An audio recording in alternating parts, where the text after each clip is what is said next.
trabalhando fortemente na Gerdau e passando por várias transformações aí nessa jornada.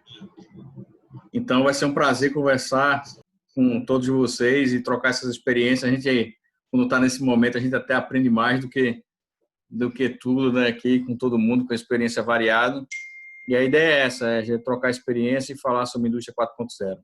Prazer estar aqui com todos vocês. Ótimo.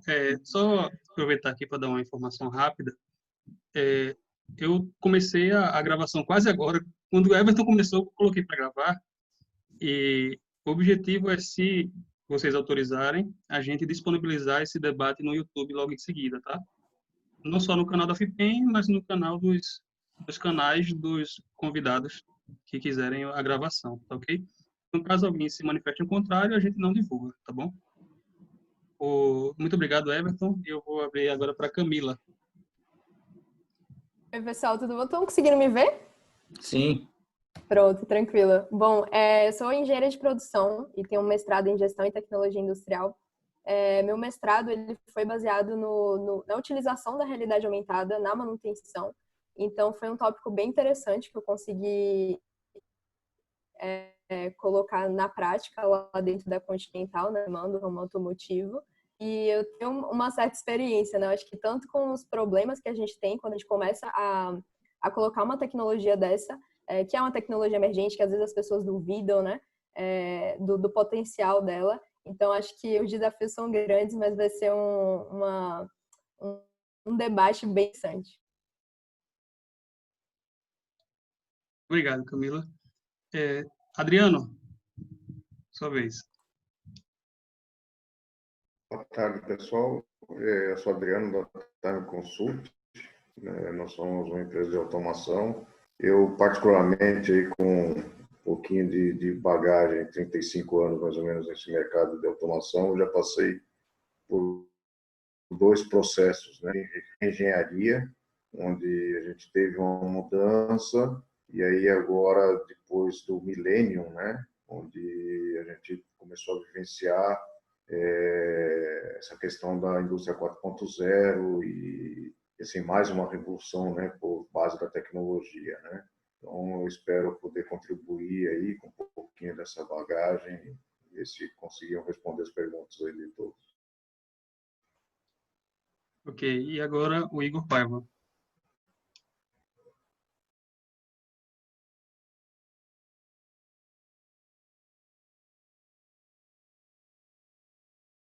Vamos lá. Boa tarde, pessoal. Estão me ouvindo bem? Sim. Legal. Eu me chamo Igor, falo da Avante Automação. A gente é uma empresa de automação que presta parte de programação de CLPs, como também atualização de máquinas. E atualmente uma grande da indústria 4.0. A gente, além de fazer máquinas, a gente presta manutenção e conhecemos máquinas tanto brasileiras quanto também de fora. E a ideia é passar um pouco desse conteúdo também e tentar, de algum modo, colaborar. Por que a gente necessita trazer a indústria 4.0 para uma realidade aqui no Brasil e como a gente pode fazer isso?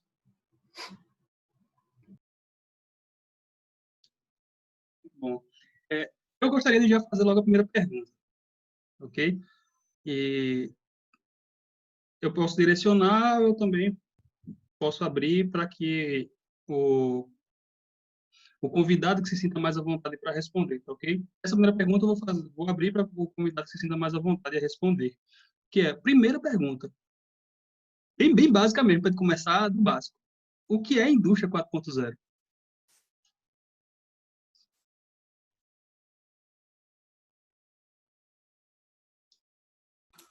Bom, vou tentar responder aqui. A indústria 4.0 é a quarta, que a gente chama de quarta revolução industrial, né? Então, aí algumas, a última foi de automação, o Adriano bem comentou da parte de automação e tudo mais. Agora a gente está falando de que a gente chama de indústria 4.0, que é uma revolução disso. A automação ela estava focada basicamente em a gente automatizar algumas atividades que eram repetitivas. Então, as coisas que se repetiam, a engenharia começou a deixar de forma automática. Agora está indo um pouco mais além, né? Usando alguns recursos mais inteligentes. Então, algumas atividades, inclusive de tomada de decisão até mais um tanto quanto robusta às vezes, podem ser feitas com as tecnologias que a gente chama de 4.0. Então, a gente pode citar alguns aí, como a interligação máquinas em rede, que é uma coisa que a gente pode equilibrar as produções, então fazer uma infraestrutura de máquinas de rede. Big Data, né? O Big Data, onde você manipula uma série de informações e consegue, através também da inteligência artificial, aprender com essas informações, ajustar os processos. Realidade aumentada, que a Camila comentou também, onde a gente pode simular, fazer várias simulações ou até atuar, né, de uma forma amplificada no dia a dia. A parte de sensores aplicadas também à data análise, né, onde você consegue, que são os analytics da vida, consegue apontar preventivamente ou preditivamente as falhas no caso da manutenção. Então, a revolução 4.0 ela vem dar um passo adicional ao que vinha da era da automação, né? Então, passando pela revolução de Ford, que é a segunda, a da automação, da década de 70, né? Que é automatizar as atividades repetitivas, e agora o 4.0, que pega essa automação e aplica de uma forma inteligente com os recursos que se tem. Em resumo, um resumo que eu acho é isso aí, de definição. Muito obrigado, Everton. Alguns outros convidados querem complementar essa pergunta? Basicamente, assim, eu acho que o Everton passou por todo o aspecto, né, da implantação ou do que seria, né? Só queria complementar o foco ou a visão, né, da criação, né, do 4.0 na Alemanha, como na Europa, né? Assim, os países europeus, por uma questão de competitividade, através dos seus ministérios aí de tecnologia, criaram um processo onde culminou com esse nome, né, Indústria 4.0. A grande ideia é a competitividade que isso traz do ponto de entrega de produto final, né? Hoje, por exemplo, se a gente olhar uma fábrica, uma fábrica, né, a Fiat que está aqui do lado, né, por exemplo, ela não fabrica tudo ali, né? Pedaço do carro vem daqui do Brasil mesmo, outros pedaços vêm de fora do Brasil, né? Então você tem toda uma logística, né, onde você tem que manipular todas essas partes para chegar no carro que vai chegar depois ao consumidor final. Então, quando a gente olha toda essa questão do ponto de vista de Big Data, de você ter a possibilidade de puxar informações lá do chão de fábrica, dos seus dispositivos inteligentes, e aí você passa por IoT, iOS, né? Então, aí você integra isso tudo e tem uma forma mais competitiva, né, de entrega do seu produto final. Então, assim, o grande X, né, do porquê isso foi o motivador principal, acredito que vem daí, né? E claro que aí depois o uso da tecnologia e tudo mais vai ter impactos em cada unidade de produção, em cada fábrica, né, de maior ou menor grau, né? Eu só queria complementar esse ponto. Obrigado, Adriano. Bem, quem quiser fazer pergunta pode abrir o áudio ou escrever a pergunta no chat para que eu leia, ok? Alguém quer fazer alguma pergunta no momento?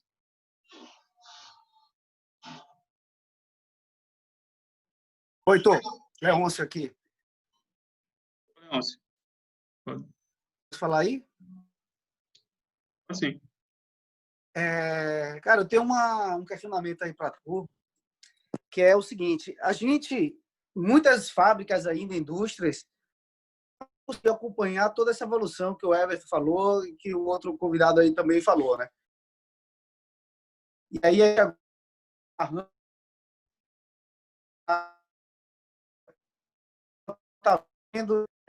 que as empresas vão conseguir realmente se adequar, qual a velocidade que isso vai ter que acontecer, o que é preciso para a gente sair de uma manutenção antiga, né, que muitas empresas ainda têm, para uma 4.0. Como é que é o gasto disso? Como é o financiamento desse negócio?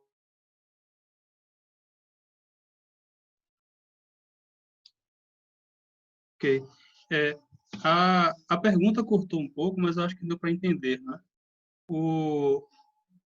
Você quer direcionar para alguém ou você quer deixar aberto para todos os convidados? Está aberto. Está aberto, né? Alguns convidados gostariam de responder esse questionamento?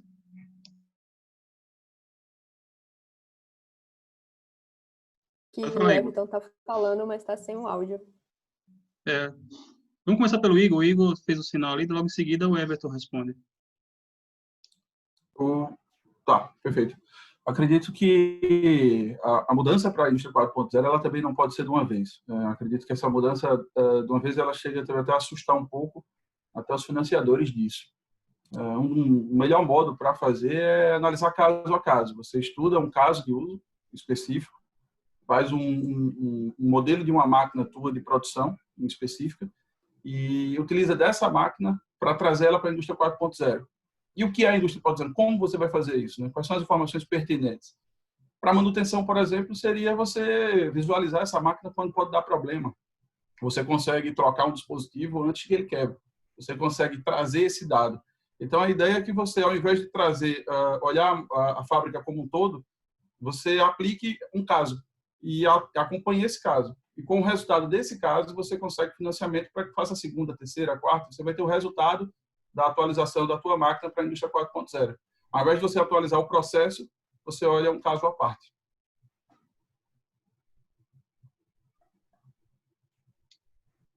Porque, Everton?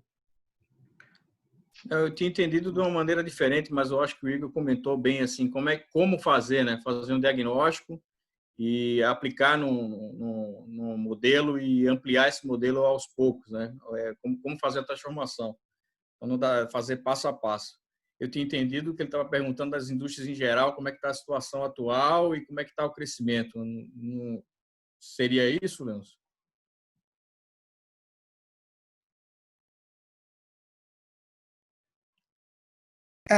Também, assim, como que as pessoas...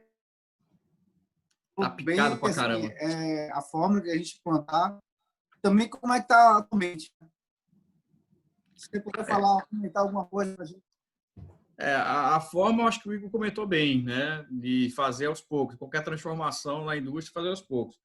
Mas, como a gente falou, esse caminho de engenharia, o Adriano também comentou bem, que a indústria quer competitividade, né? Então, no final das contas, no frigir dos ovos, é ficar mais competitivo. Então, a gente sabe que tem indústrias aí no panorama geral que está no 2.0 ainda, e tem indústria que já está no super 4.0. Então, existe um gap muito grande no Brasil. Existem dados aí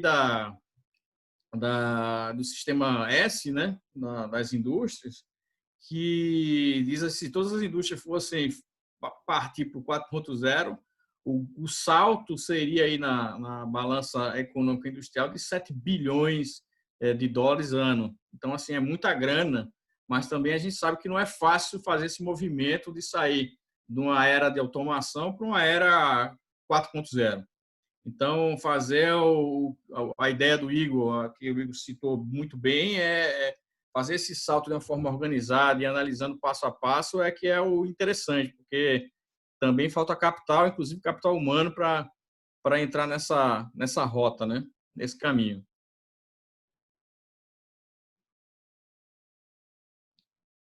Ô, Everton. Opa, vai lá, depois eu entro. A Camila e logo em seguida, quem falou aí? Que eu não Igor. Pronto. Não, e uma coisa interessante também, que é importante a gente comentar, é porque, pelo menos, essa é a visão que eu tenho atualmente sobre a indústria 4.0, né? Às vezes é difícil você ter uma indústria, a sua empresa toda a indústria 4.0, né? Na verdade, você tem no início algumas tecnologias que você vai aplicando e você vai vendo o efeito disso, né, ao longo do futuro. Porque se a gente for olhar assim na métrica mesmo do que seria uma indústria 4.0, que seria na inteligência máxima, né, com IoT em todas as máquinas, é muito complicado a gente fazer isso ainda. Ainda existem alguns protocolos de comunicação que as máquinas elas ainda não conseguem, né, fazer se comunicar da mesma maneira, na mesma linguagem, né, por assim dizer. Então, são algumas tecnologias que você vai colocando ali e essa questão do capital humano também é muito importante, porque a gente está agora numa onda de todo mundo aprendendo junto, né? Todo mundo aprendendo em conjunto como é que vai ser essa revolução. E esses dados, a gente acompanhar isso é muito importante. Uma das coisas que eu sempre comento são alguns dados que a gente tem, né, de previsão, né, do futuro. E a ideia é que até 2025, a quantidade de horas que são feitas por robôs, ela acabe superando a quantidade de horas humanas.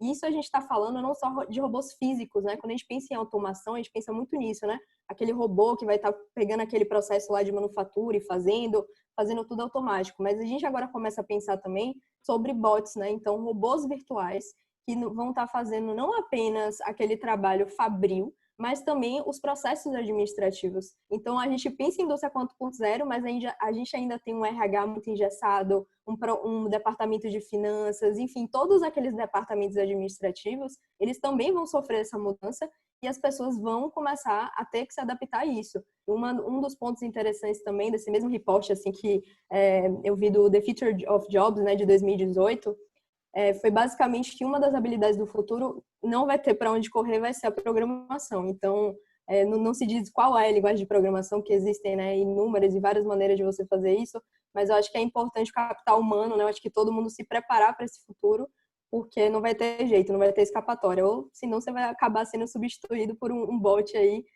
sem nem ao menos esperar, né? Camila falou bem a respeito da questão da programação, a quantidade de pessoas do ambiente de trabalho que tem que entender de programação. Eu acho que um exemplo bem disso, recente agora, o Banco do Brasil, ele colocou os funcionários para... Na verdade, não foi uma obrigação, né? Mas foi um pedido para que eles entendessem um pouco mais de programação. Ora, o que é que um banco, uma instituição puramente financeira, tem a ver com programação de máquinas, né? Seja ela industrial ou não, mas nesse caso, máquinas corporativas. Eles entendem a importância que é um profissional entender de programação. E quando a gente fala sobre indústria 4.0, eu acho que isso é importantíssimo. Todo mundo que tiver que trabalhar com indústria 4.0 tem que entender de programação. E aí, voltando àquela questão do projeto piloto que eu havia falado, um exemplo prático, como o Everton citou aí, por exemplo, uma enchedora. Vamos dizer que você tem uma fábrica de manufatura, não é um processo, tá? Mas você tem uma manufatura lá e você tem que encher uma garrafa. Você tem a tua linha de produção com enchimento de garrafa. Então, assim, você tem válvulas, você tem motores, contatores, etc. Tudo isso vem a dar problema. A gente pensando, por um lado, mais para a manutenção, que é o caso desse fórum aqui, se a gente pudesse trazer dessa máquina uma informação pertinente a ela, é muito importante. Se você pudesse dizer para alguém, eu estou prestes a quebrar, você não precisaria parar a máquina. Você conseguiria, numa parada preventiva, trocar essa peça antes. Existem algumas empresas de processo que hoje fazem isso por tempo de operação, como, por exemplo, a Petrobras. Ela troca a bomba de extração de petróleo, não é necessário quebrar para trocar. Pelo tempo, eles sabem que precisa trocar e vai lá e troca a peça. Aqui, a gente vê que na manufatura isso é um pouco complicado. É o contrário, a gente espera quebrar para poder trocar. Então, a indústria 4.0, no meio da manutenção, é um pouco disso. É deixar a máquina falar para você o que é importante. Mas a máquina ela não vai falar sozinha. Você precisa olhar para ela e entender o que é que ela pode dizer para você. É esse o momento da análise. É você acompanhar. Olha para ela e diz, poxa, essa válvula pode me dar o quê de informação? Sabe? Esse motor pode me dar o quê de informação pertinente? E não tem jeito. Isso você não vai conseguir comprar pronto. Isso é algo que você vai precisar de alguém, de uma pessoa especializada nesse tipo de consultoria, ou você mesmo, claro, com seu conhecimento de processo, pode fazer. Quanto à questão do colega, ele perguntou também como é que está a questão da indústria 4.0 como é que está o crescimento da indústria 4.0 nas indústrias. Eu fui atrás de um dado do Fiesp, se eu não me engano. Eu vou procurar a fonte e passo para vocês. Mas 5% das pessoas se sentem muito preparadas para fazer uma indústria 4.0. 23% elas não sabem nem o que são. E dessas indústrias pesquisadas, né, foram 227 no total, e somente 41% dessas indústrias estão começando agora a entrar na parte de 4.0. Não é que elas estão na 4.0, mas estão procurando itens para colocar. Então, assim, ainda é algo realmente muito novo, ainda é algo que a gente pode procurar se atualizar, mas esse é o momento. Eu acho que, ainda mais por causa da pandemia e tudo que está acontecendo, a gente precisa cada vez ser mais competitivo. Esse é o momento de se tornar mais competitivo. E a indústria 4.0 é sinônimo de competição, é exatamente isso. É como eu posso produzir, né, de um modo melhor e mais barato.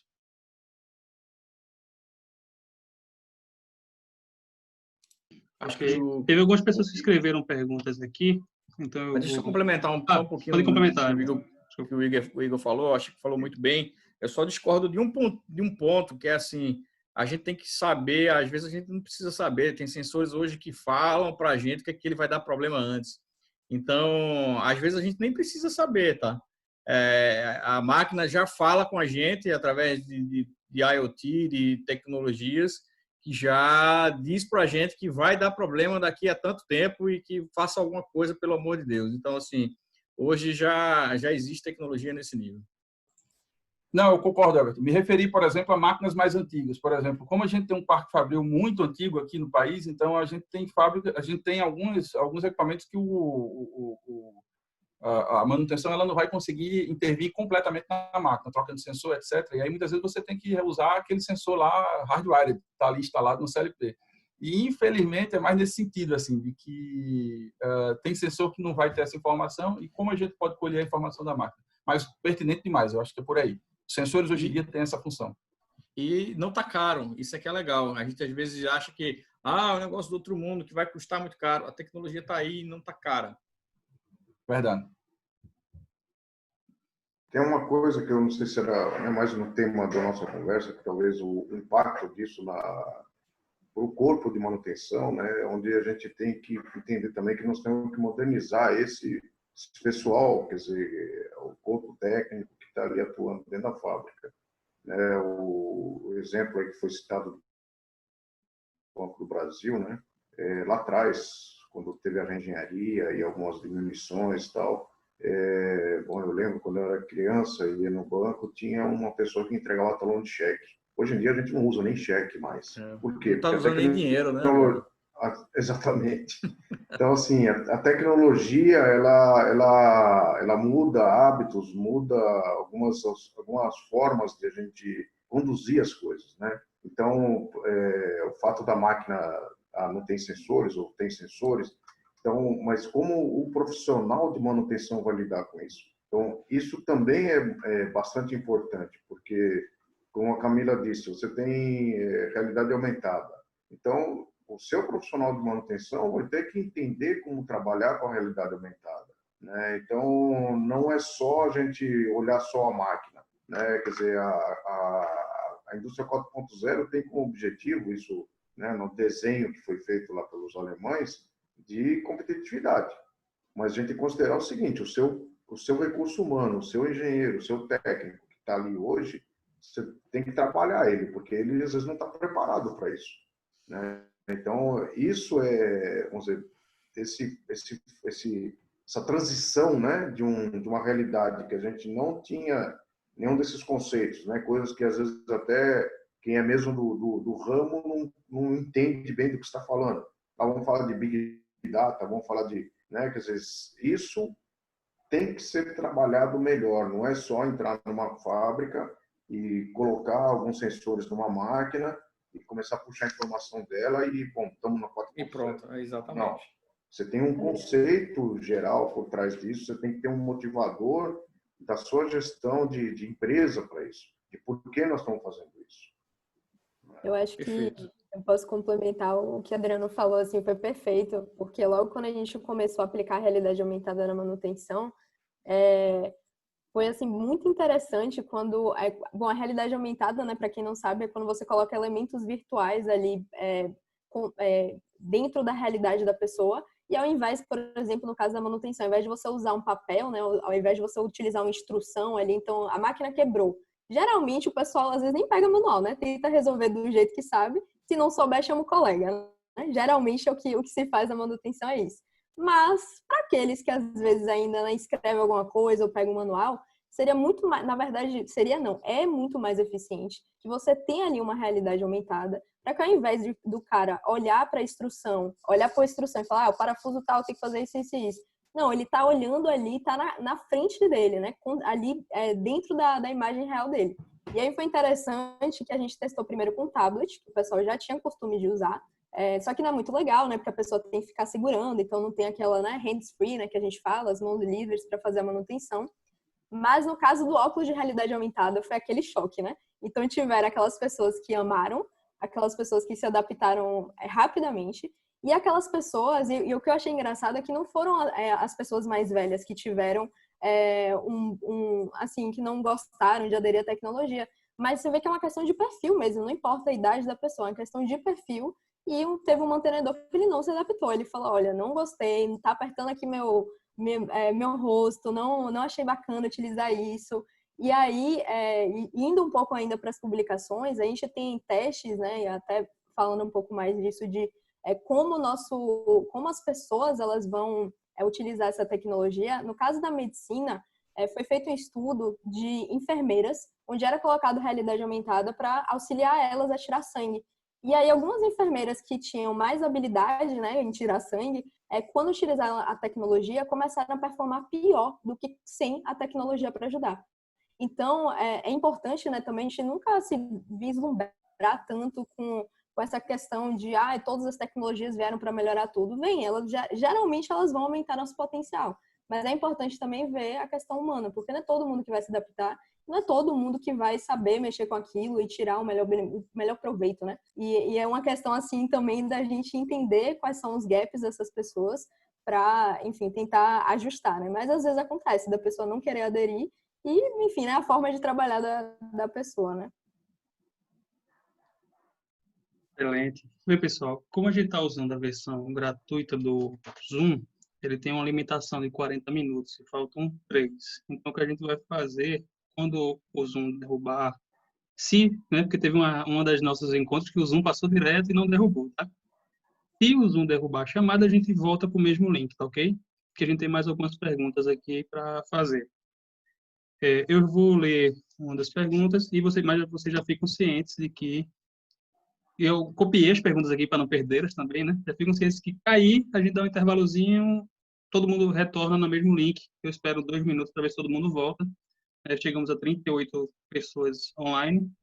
Então, eu sabendo aqui quantas pessoas tem online, já sei quanto esperar depois. Uma pergunta é, quais são as premissas físicas e de capacitação para a implantação da indústria 4.0? Eu acho que o Igor pode falar bem, e o Adriano também, mas assim, hoje a maior barreira para crescimento da 4.0 é a limitação física e tecnológica, principalmente de rede, né? O Brasil está muito defasado nessa infraestrutura de rede. Você pegar uma fábrica totalmente conectada na Alemanha, como a Volkswagen, que foi uma das pioneiras nessa questão, em Frankfurt, você vê que a rede funciona de maneira incrivelmente bem naquela região. Mas aqui no Brasil, por exemplo, a infraestrutura ela ainda fica muito aquém. Então, a gente está muito atrasado nessa infraestrutura de rede. E como uma das premissas para todas as tecnologias 4.0 é a conectividade, isso é fundamental para que tudo funcione bem. Então, tudo tem que estar ligado com tudo, trocando informação e tomando algumas decisões, né, de tudo isso. Então, eu acho que a grande barreira é a infraestrutura de rede hoje no Brasil. O Everton lembrou bem, a indústria 4.0 ela precisa de conectividade, é exatamente isso. E o que acontece muito no parque fabril da gente é que algumas máquinas elas não estão conectadas. Então, se a gente vai olhar a máquina ou a indústria como um todo, você tem máquinas e processos que estão ali rodando standalone. E isso não é uma coisa rara, é o contrário. Isso é muito comum que essas máquinas estejam rodando standalone. E o que precisa fazer primeiro é uma integração boa com o setor de TI. A gente, por muito tempo, não entendo até então o motivo, mas por muito tempo a gente teve essa separação. A gente não queria ter tanto contato com TI. Eu acho que TI também não queria ter tanto contato com a gente. Acabou. Acho que isso integrou. TI faz parte da gente e a gente também está fazendo parte do pessoal do TI. Então é isso, a primeira coisa é quebrar esse gelo entre os setores, né? TA e TI, e a segunda parte é conectar ou trazer a infraestrutura para a máquina individualmente, como eu havia dito. Não precisa a gente pensar no geral. Vamos pensar em caso de uso e vamos trazer as máquinas para o ambiente de rede, né? E para trazer essa máquina para o ambiente de rede, algumas máquinas dessas são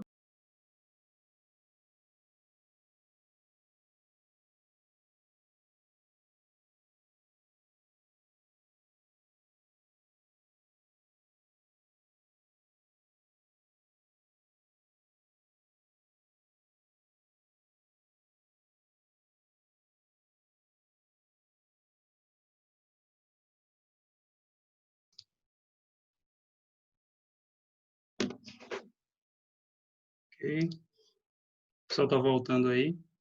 Estou voltando todo mundo devagarinho.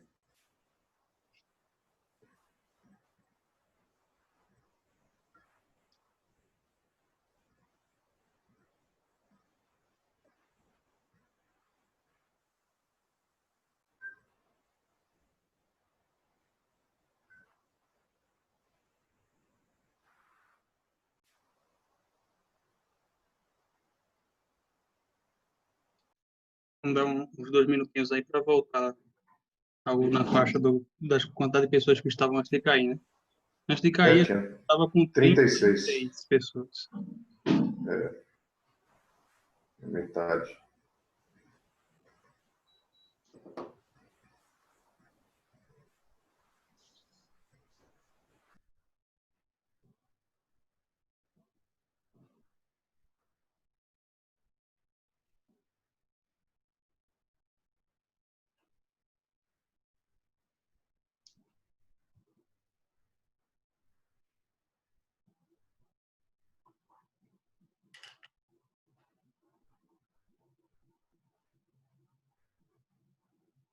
Então, a gente não consegue resgatar as perguntas que estavam aí pendentes. Eu não sei se... Eu copiei. Copiei aqui no outro desafio que a gente teve, a gente perdeu algumas perguntas. Aí a gente vai aprendendo com a experiência aqui, né? Eu já copiei as perguntas antes de... Heitor, se puder compartilhar no chat, é bom que aí a gente já vai até entendendo. Se preparando, né? Tá ok. Isso, exato.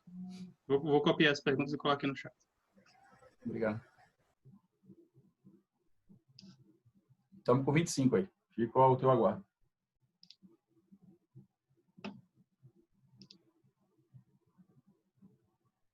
O Giovanni já colocou uma, vou acrescentar aqui as outras que eu copiei.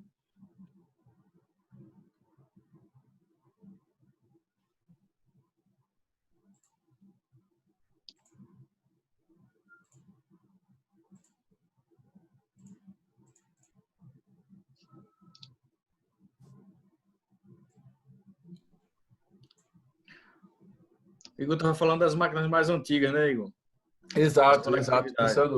Pensando mais num contexto geral, sabe, Alberto? Porque assim, a gente sabe que hoje as máquinas tendem a vir, é uma coisa até que eu queria comentar, o quanto é importante o engenheiro de projetos ter um pouco desse conceito de indústria 4.0 também, sabe?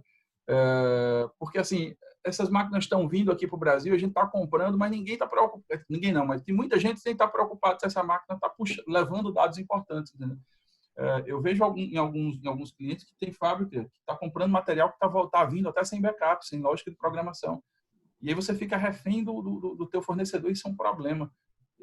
Então, assim, inicialmente, deixar uma lógica liberada para que vocês possam fazer modificações futuras e, além disso, essa máquina disponibilizar produtos ou fazer um modelo de negócio para esse tipo de equipamento para trazer essas informações. E evitar o black box, aquela caixa preta que às vezes você compra e daqui a 5 anos, que é a obrigação legal, 10 anos, não tem mais e tu tem que ficar ou na mão dessa galera ou então fazer um reinvestimento, né? Boa. Exato. É como se a fábrica fosse sua, mas não é. Posso continuar, gente?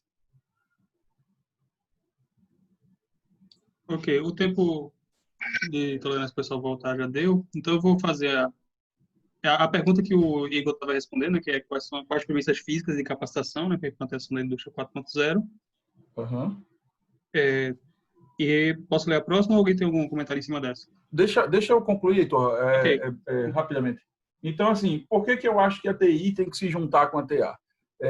Como a gente tem um parque fabril antigo, o Everton citou bem, algumas máquinas podem ser novas, e aí a gente vai estar comprando máquinas de algum fornecedor chinês, americano, alemão, e aí, se for esse o caso, treinar, e aí entra aquela questão de treinar o profissional, o engenheiro de projetos, que é quem está comprando essa máquina, saber que é necessário essa máquina vir com um modelo de negócio para disponibilizar esse dado. Por exemplo, o que é que eu estou citando com isso? A TV hoje em dia, Smart, ela comunica com a Alexa e comunica com o Google Home. Ela tem funcionalidades de tal modo que você consegue puxar esse dado da TV. Você consegue descobrir qual canal você está assistindo, quanto tempo ela está ligada, etc. São informações que são pertinentes à máquina. Então, se você está comprando uma máquina nova, é importante você pedir para que ela venha com a documentação dizendo qual base de dados ela tem ali dentro que você consegue acessar, né? E se a máquina é antiga, é exatamente isso o contato com TI. É preciso que você descubra lá na tua fábrica onde está o teu rack mais próximo, pede para o cara da manutenção fazer uma VLAN, alguma coisa interna, se você não pode gastar com infraestrutura de rede nesse momento, né? E aí faz uma rede, uma VLAN interna ali com tua rede corporativa das máquinas que você agora quer colocar na indústria 4.0 ou na ideia 4.0. Você coloca 2, 3, entendeu? Deixa essa máquina conectada, que é como o Everton citou, e uma vez que ela estiver conectada, você começa a procurar o que é que você pode colher dessa máquina de informação para trazer ela um pouco também para essa área, né?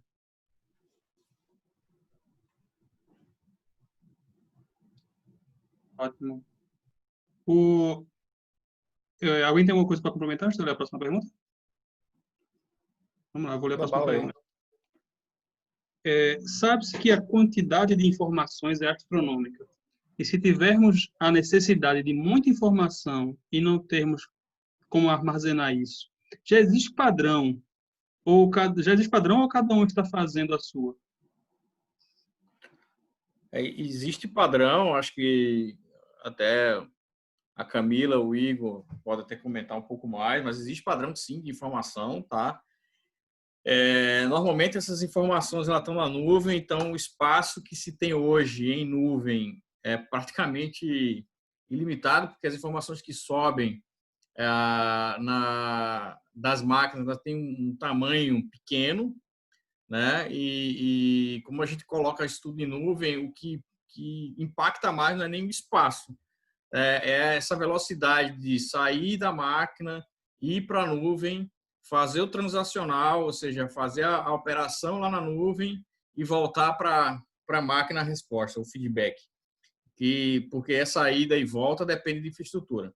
Então, se você leva, por exemplo, um sistema elétrico, 1 segundo para ir fazer o transacional e voltar, isso aí é uma eternidade para o sistema elétrico, né? Você pode derrubar um monte de coisa, porque 1 segundo para a velocidade da luz é muita coisa que acontece.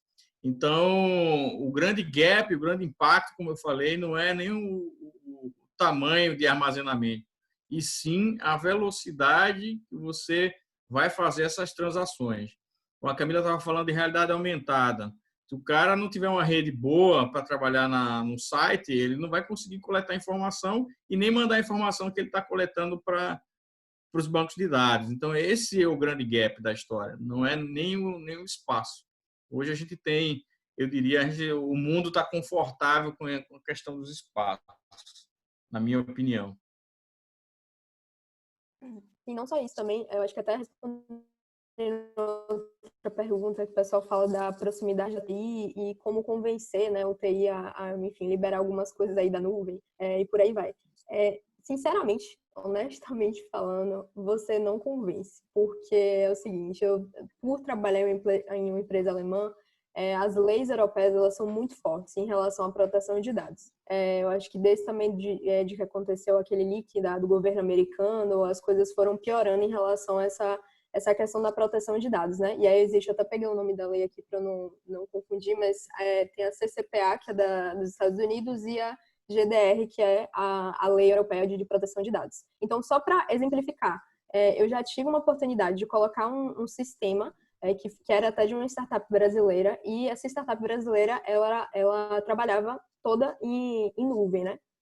E, basicamente, foram, assim, várias e várias discussões. O pessoal queria que a gente colocasse, migrasse, né? Colocasse numa cloud, que geralmente as empresas têm, né? Sua própria nuvem, né? E só que acontece que fica muito complicado para os fornecedores atualizar alguma dessas transações e por aí vai. E o que eu percebo é o seguinte, aqui no Brasil, as empresas elas acabam tendo uma facilidade um pouquinho maior, porque a gente não é tão conectado nessa questão de proteção de dados. E no caso das empresas europeias, elas são muito ligadas com isso e as startups de lá, elas já fazem tudo para as empresas elas aderirem sem precisar colocar numa cloud específica delas e por aí vai.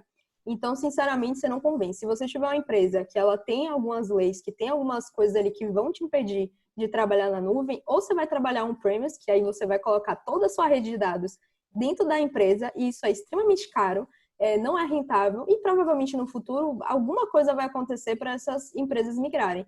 Mas já aconteceu e a gente perdeu um projeto, não, melhor, não um projeto, mas um fornecedor que seria extremamente barato para a gente por conta disso. Então, é algo que você tem que ter o feeling mesmo da empresa para ver qual tecnologia vai aderir e qual, infelizmente, não vai conseguir aderir no momento atual. Só complementar, Camila, eu acho que assim, esse convencimento, na verdade, eu acho que parte, né? Quer dizer, se é um projeto, se é um investimento que a empresa está fazendo, isso é top-down, né? Quer dizer, a gente não vai pegar a máquina, colocar sensores, colocar cabo, fazer uma VLAN e enfiar a goela abaixo da TI para que esse dado seja disponibilizado. Isso é um projeto, né? Até porque esses dados têm que ser tratados, né? Vamos dizer, se a gente olhar a história, né, ou a forma como essas empresas que realmente implantaram um processo, elas já têm uma base entre MES e ERP, né, ou ferramentas desse tipo, né, que estão lá no chão de fábrica, puxando informações. Pode ser que não todo o maquinário está conectado, está corretamente conectado, né, mas já tinha essa base, já tinha essa cultura lá dentro da empresa. Né? Porque você não vai conseguir enfiar a goela abaixo que, não, agora nós vamos ter a indústria 4.0 porque o engenheiro de projeto resolveu o que tem. Isso o caminho é o inverso. Né? O diretor da fábrica, o dono da fábrica, o CEO, ele foi convencido que vai fazer investimento e pode ter projetos pilotos, podem ter coisas assim que vão dar início, né, ao processo, mas isso é uma vontade da empresa, né? Não pode ser a vontade de um projetista. Né? Assim, eu vejo mais desse aspecto, né? Talvez essa questão que o Igor levantou da briga TI-TA, né? Muita coisa que a gente passou no início, né? Da automação, utilizando ferramentas de TA, né? Como coisas que eram antes do TI, né? Tipo estações do Windows, né? Antigamente a gente não tinha.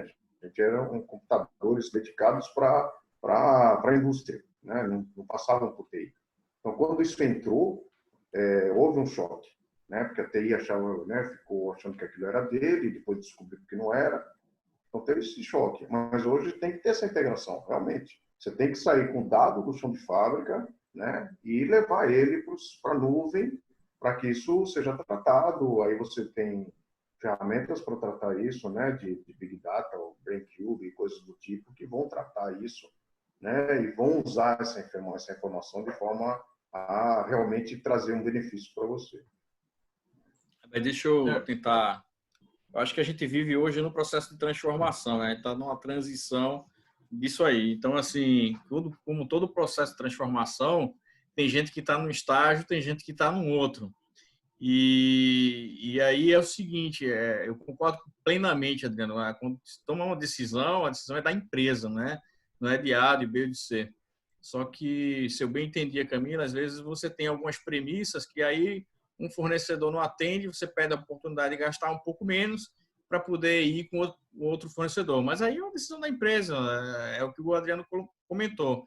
Então, assim, não existe uma regra formal, é um processo de transformação e que cada empresa vai seguir seu protocolo para ir em frente. Agora, ninguém vai deixar de fazer projeto 4.0, como o Adriano falou, já que é uma decisão da empresa, né? um outro ponto aí, é exatamente a respeito do Parque Fabril. Quando a gente fala sobre indústria de processos, ou indústria química, por exemplo, ela é uma indústria que naturalmente ela tem um pouco mais de investimento. Existem fábricas que querem entrar na indústria 4.0, mas os caras eles são um pouco antigos. Você tem CLP lá de 15 anos. Tem fábrica com S5 da Siemens, com PLC 5 da Rockwell. E esses caras, quando quiserem ir para a indústria 4.0, a gente vai dizer um não e fechar a porta? Não pode. Nesse momento, o que é que a gente pode fazer? É claro, de uma forma organizada, de uma forma de um projeto, sabe? Aproveitar a arquitetura que ele tem lá, conversar com o pessoal, acho que com o setor TI, com o setor, todos os setores possíveis ali, e tentar começar com um projeto piloto, trazer aquilo até para garantir o investimento futuro. Então, você começa aquilo de um modo mais de projeto, mesmo de um projeto piloto, e depois você traz isso todo para a tua fábrica. Você vai um investimento maior.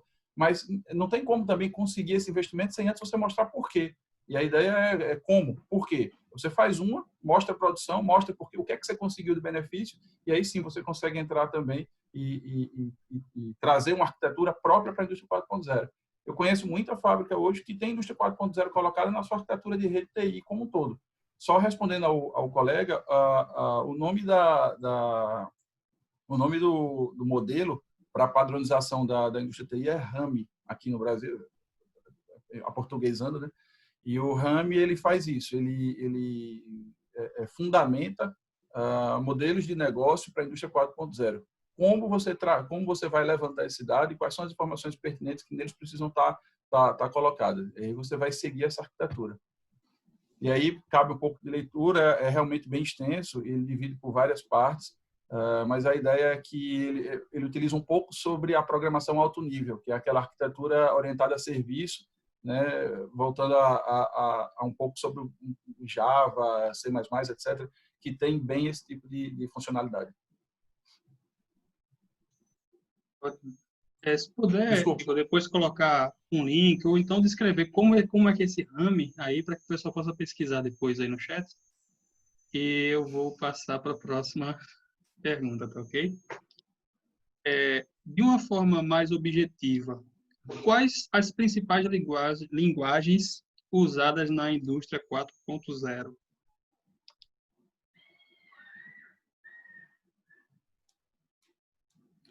Bom, eu acho que tem todo tipo de linguagem, né? Tudo que roda nas máquinas. O que configura a indústria 4.0 é esse conjunto de premissas que você faz a comunicação. Hoje, você pode ter um S7 com S5 se comunicando, um Rockwell até com ERP, né?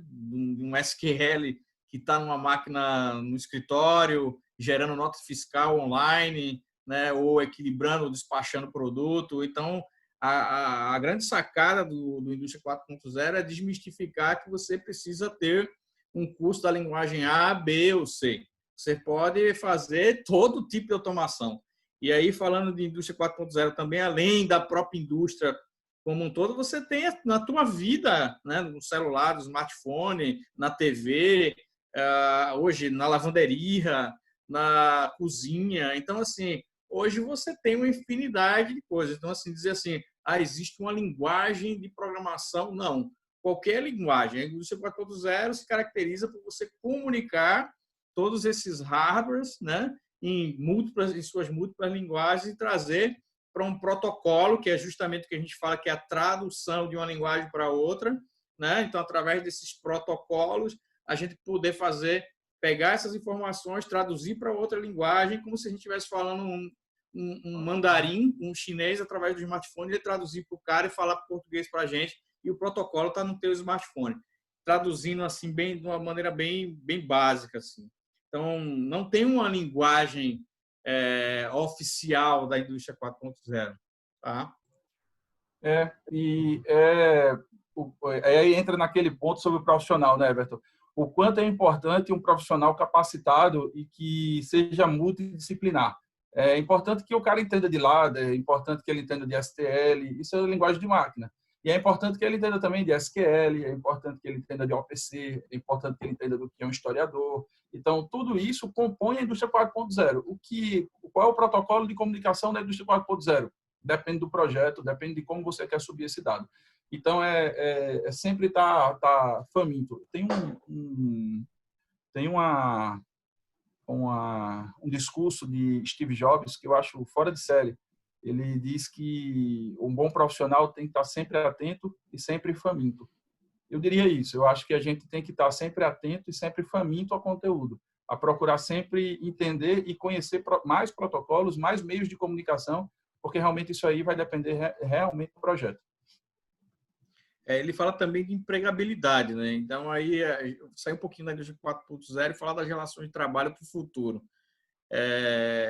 Hoje, a relação de trabalho está mudando, né? Não é só na indústria 4.0. Então, a gente tem que ficar atento, porque muita gente diz assim, a tecnologia veio para tirar emprego. Não, ela veio para transformar. Então, inclusive, os empregos vão ser transformados. Então, muitos empregos que existem hoje, muitos trabalhos que existem hoje, né? Não vou falar nem de emprego, vou falar de trabalho, né? Eles poderão deixar de existir, novos que a gente sequer imagina que existem hoje, podem vir a acontecer, sei lá, num momento curto aí de espaço de tempo.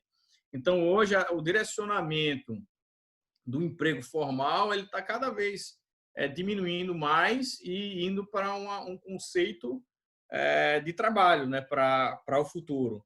Então, o profissional que está naquela ânsia de antigamente, de ter aquele padrão, aquele script, que eu vou para a escola, aprendo, arrumo emprego, me aposento e está tudo certo, isso não vai existir mais, né? Então, o mundo está mudando, está cada vez mais complicado, mais volátil, mais incerto, né? E a gente precisa se adaptar a isso. Então, a empregabilidade não passa só por saber, ou por estudar, ou por estar atualizado com a indústria 4.0, mas estar atento a tudo isso. A relação de trabalho, aí falando de empregabilidade, que faz parte da pergunta, ela vai mudar para frente. Eu acho muito legal você ter comentado isso. Eu fiz alguns vídeos recentes até no meu canal sobre isso.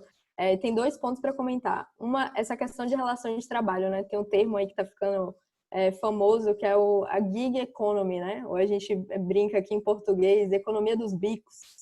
Então, aquele trabalho mais informal mesmo. Então, eu, por exemplo, assim, dando um exemplo prático mesmo da coisa, eu já tenho uma conta em um site de freelancer desde o ano passado e eu programo lá, faço bots, escrevo sobre tecnologia e, enfim, se você tem uma boa reputação, você vai ganhando com aquilo. Eu acho que realmente vai modificar muita coisa, né, no trabalho com isso, né? Essa questão dos freelas, né, como a gente diz, e até na indústria, né, porque freela parece uma coisa meio de design e tal, mas a gente tem que ficar bem atento, assim, porque é realmente algo que pode modificar bastante a indústria. E até, dando um exemplo prático da indústria, no caso, quando teve a mudança, né, das leis trabalhistas, a gente se adequou a part-time, algo que não existia até pouco tempo atrás, né? Então, a gente tem pessoas que são contratadas apenas meio período para realizar apenas a desdobra das máquinas. Então, são conceitos que vão mudando aí ao longo do tempo.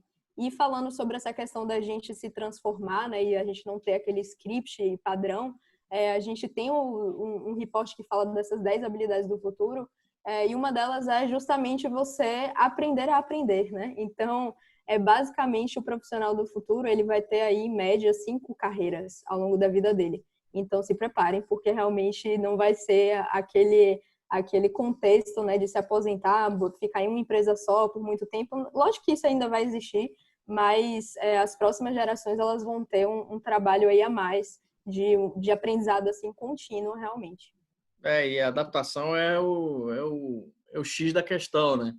Então, é isso que você está falando aí é bom o pessoal anotar, que são as 10 habilidades do futuro, do Fórum Econômico Internacional, da ONU. É bom dar uma olhadinha nisso aí e pegar esse documento que foi feito pela ONU e dar uma lida. Só colocar na internet lá, 10 habilidades do futuro, que vocês vão encontrar um monte de coisa nesse sentido. E assim, é disruptivo. Bom que vocês já responderam a próxima pergunta, né?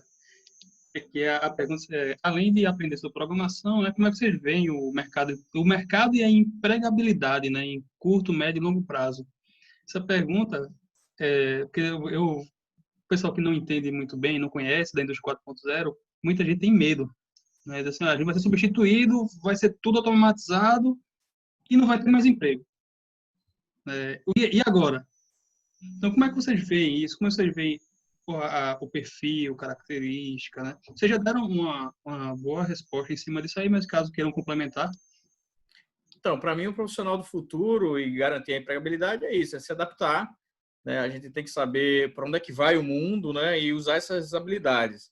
Uma das bases é a gente ter a questão metodológica bem clara, né? Saber usar método, e para mim tem dois fatores dessas 10 habilidades, além do poder de adaptação, que é a parte do pensamento crítico, ou seja, saber resolver problemas complexos e saber ser crítico na hora de resolver os problemas, né? Então, isso é uma habilidade incrível que pouca gente tem, né? E o profissional do futuro ele vai estar para resolver problemas. Então, não para ter um emprego e cumprir uma carga horária. A gente vai estar cheio de pepino para resolver, e isso é a maior das coisas. O outro ponto é a relação humana, porque não adianta você ter essas habilidades do futuro, chega lá, você vai ler as 10, entender, pode até trabalhar, mas uma coisa são as soft skills também. Então, você ter essas capacidades de fazer as suas relações com as pessoas, que está mudando também.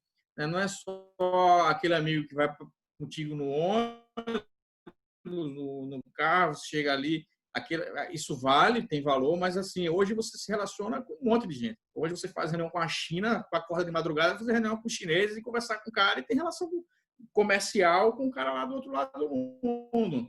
Então, como é que você vai se relacionar nesse mundo e tratar essas coisas com essa mistura de culturas, porque o jeito de fazer negócio com o chinês é diferente, o europeu que é diferente com o africano. Quem já teve a oportunidade de tratar com esse povo sabe que é muito diferente. Então, assim, o profissional do futuro ele vai ter que ter essa capacidade de se relacionar muito bem com diferentes culturas, com diferentes comportamentos. Então, o equilíbrio entre o que eu chamo de soft skills, ou seja, as relações humanas, propriamente dita, e da hard skill, que são métodos, né? Não só métodos de conhecimento da faculdade, da escola, enfim, mas assim o conhecimento de métodos de solução de problema, o famoso Six Sigma, os famosos Scrum, Design Thinking para criação e tudo mais. Então, assim, isso é fundamental, além do conhecimento técnico. Acho que Everton resumiu absolutamente tudo. O que eu ia dizer mais é assim, naturalmente, quando eu preciso contratar alguém engenharia, eu sempre procurar alguém que queira e que tenha a vontade de aprender. É apenas isso. Assim, é muito importante, e acho que o mais importante é você ter essa vontade de aprender. Porque, querendo ou não, a gente acabou aquele profissional de uma coisa só. Eu sou isso e não faço mais nada a não ser isso. Não, hoje em dia a gente tem que estar realmente reciclando, e os colegas já disseram aí, já diz tudo que de um bom profissional. Beleza. Eu vou dar uma... Tem só um ponto assim que a gente tem que prestar atenção, que é realmente as previsões, né? A McKinsey fez um report também que comenta sobre a gente perder no Brasil até 2030 16 milhões de postos de trabalho, né? E obviamente que perder assim é bem forte, né? A gente vai ter uma readequação. E aí nesse mesmo report que o Everton comentou, né, que eu comentei aqui também das 10 habilidades, tem também as previsões dos empregos que vão ser extintos, né, até 2022, e os empregos que vão começar a emergir, que são especialistas em transformação digital, Robotic Process Automation, inteligência artificial, realidade aumentada, enfim, tem uma lista lá imensa. São e tem 700 empregos, tem 700 e poucos aí. E aí, assim, é bem interessante, porque tem alguns que pode chocar muitas pessoas, né? No meu caso, por exemplo, eu fiquei chocada com a parte dos advogados, né? Mas, enfim, tem algumas coisas lá. Camila, nessa lista aí fala do Watson, né? Tomando decisão por advogados ou por juízes, né? Eu diria que para os casos triviais ele vai funcionar muito bem, né? Mas, sim, assim... com certeza. Mas para casos mais cabeludos, assim, ele fala também, assim, a capacidade de convencimento, por exemplo, de um vendedor, talvez a tecnologia não consiga tirar, né? O ser humano tem essa capacidade. Então, assim, não é para a gente se amedrontar, mas a gente precisa se adaptar, né? Esse é o negócio. Eu acho que o Murilo Gun, uma vez ele comentou sobre isso, né? Sobre essa questão dos empregos. E é basicamente, se você é um advogado, né? Ou se você é qualquer profissional, se você é um profissional que tem uma rotina muito bem estabelecida, que faz aquela atividade todos os dias exatamente igual, da mesma forma e não muda nada, aí você tem que se preocupar. Agora, se você é um profissional que se diferencia, que traz novas ideias, traz novas iniciativas, enfim, eu acho que vai ter espaço para todo mundo, né? Mas tem que ser readequado. Acho que o beabá não vai dar mais certo. Características como venda, liderança, né? Essas coisas são do humano que nenhuma máquina vai substituir, né? Eu li um texto de um instituto italiano falando sobre a indústria 4.0 e o trabalho, de modo geral, né? E tem uma frase que eu gostei, eu estava caçando o texto aqui, achei, o meu computador está um pouco carregado de coisa, que às vezes eu me perco aqui, aí eu achei que eu queria. E ele fala que it assumes that there is a predefined stock of routine and non-routine activities. Então, assim, essa frase é bem exatamente, acho que isso que o pessoal falou. Quer dizer, você tem atividades que elas existem hoje, mas isso é o universo total, morreu aí, ou seja, o mundo virou estático? Não. Então, ou seja, essas profissões do futuro, essa coisa do futuro que a gente se lê, né, estudos da FGV, alguma coisa do tipo, vamos criar não sei quantas profissões no futuro, não sei quantas vão morrer, na próxima década você não vai ter mais postos de trabalho, porque essa função não existe mais. Mas assim, é porque é mutável. A coisa, ela sempre tem uma realidade nova, tem uma situação nova, tem um problema novo para ser definido. Quer dizer, a gente está falando agora de indústria 4.0, há 200 anos atrás a gente estava falando de máquina a vapor. Então, assim, as tecnologias apareceram e criaram uma realidade, um problema novo para ser resolvido, gerido, né? Então, assim, para mim, vão acontecer postos de trabalho que vão deixar de existir? Bom, mas vão criar novos especialistas. O ponto principal é você se manter atualizado, né? Vai chegar um momento que você vai ter que mudar realmente, como a Camila comentou, que você vai ter 4 carreiras, né, na sua vida profissional. Pode ser isso. Sua carreira já não estava indo, ou 5, não sei. Né? Agora eu não vou ser mais engenheiro, vou virar advogado, que está dando mais dinheiro. Não tem mais. Então, é por aí. Existe essa mudança, né, constante. A gente tem que estar preocupado que a tecnologia ela é muito forte. Né? O que a gente tem de tecnologia e de capacidade de processamento no celular hoje era inimaginável na década de 70. Tá? Você tinha não precisa ir muito longe. Né? Se você pegar aqui no Brasil, na década de 80, sei lá, 85, os computadores eram uns 486, 386. Então, assim, tu tem mais hoje no smartphone do que um computador desse. A gente está bem empolgado aqui, a gente já está quase terminando a segunda rodada de 40 minutos, coisa que a gente pensou que ia durar até 1 hora. Então, a gente ainda está aqui com... Se eu estragar prazeres aqui, ninguém tem mais possibilidade de ir em boteco tomar cerveja, ficar discutindo essas coisas. E aí, agora que a gente tem a oportunidade, então eu vou até abrir uma cerveja daqui a pouco, porque aí a gente continua a conversa. É isso aí. A ideia é boa. Então, tem mais uma lista de perguntas aqui, o pessoal vai mandando, eu estou anotando e estou perguntando na ordem, tá? Aí, uma coisa que eu queria tentar, faltam 6 minutos para a segunda rodada, para o final dessa rodada aqui. A gente pode se empolgar aqui, render e entrar pela uma terceira vez, mas eu acredito que se a gente fizer isso, a gente vai rodar o resto da noite empolgado, ou a gente encerra mesmo, né? Eu vejo algumas perguntas e responde ela mais objetivamente e encerra. Eu gostaria de aproveitar, né, por 6 minutos, assim, ver a opinião de vocês. Vocês aceitam eu abrir mais uma rodada de 40 minutos, embora a gente não usasse 40, usar uns 20, 10 ou mais aí no máximo, 20 no máximo. Eu topo até mais uma rodada de 40, para mim tá tranquilo. Beleza, então pode pegar a cerveja que a gente... Então eu vou fazer a pergunta e a gente vai fazer o mesmo esquema, tá? Se o Zoom derrubar, a gente entra no mesmo link. Então, essa pergunta aqui acho que é até mais fácil de resolver, vocês podem até colocar no chat aí a resposta dela, que é se tem indicação, recomendação de algum livro, artigo ou sites mais básicos, né, voltados para o pessoal que está zerado, começando do zero, a indicação. Então, eu sugiro o blog, o canal da Camila, já colocar aqui, né, para o pessoal ter acesso, né, o site da Avante, então o site da 12, o site da TCA. Eu coloco alguma coisa aqui, se vocês tiverem mais alguma indicação de livro, site, para que o pessoal possa buscar essas informações.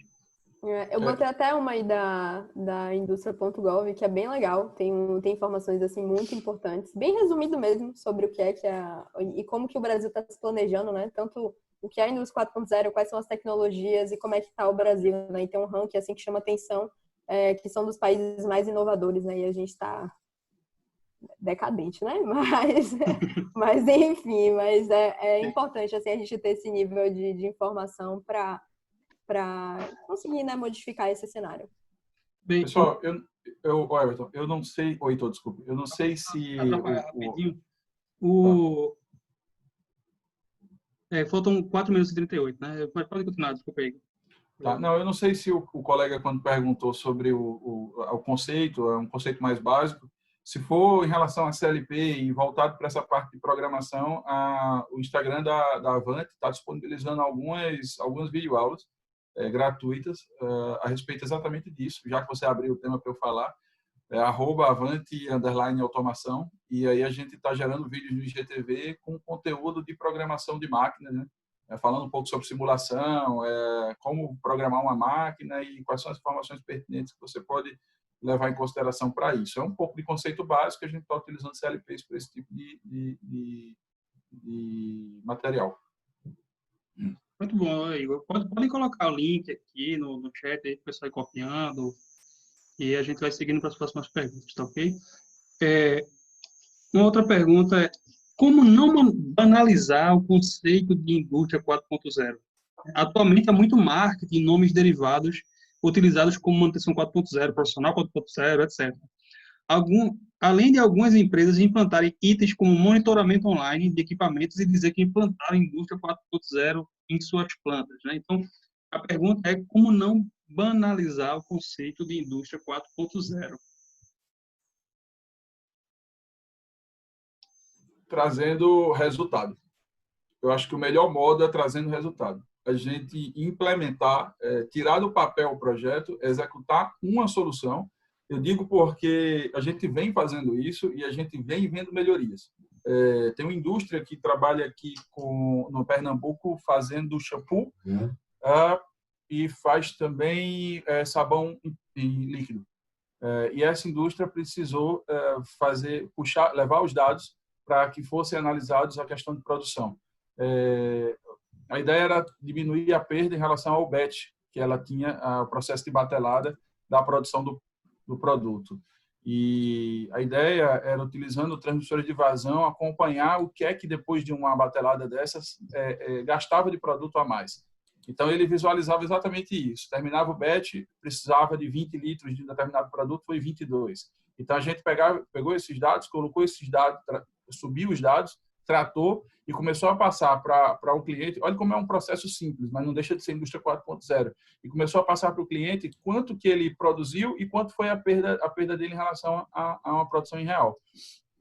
E isso ele conseguiu melhorar muito a questão do processo, ele conseguiu descobrir onde é que ele estava perdendo produto, e produto caro, e é uma ideia. Eu acho que o melhor modo de não banalizar a indústria 4.0 é mostrando resultado.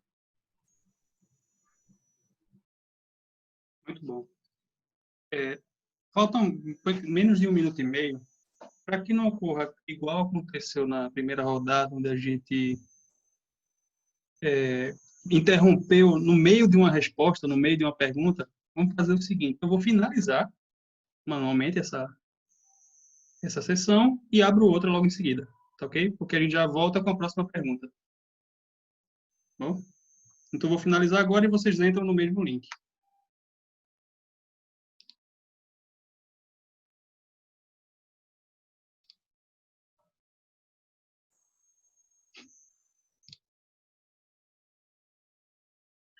Eu fiz novos testes com o Cisco Webex e gostei, né? Tenho usado no trabalho. Aí estou pensando aqui no próximo encontro, testar a trocar o Zoom pelo Webex.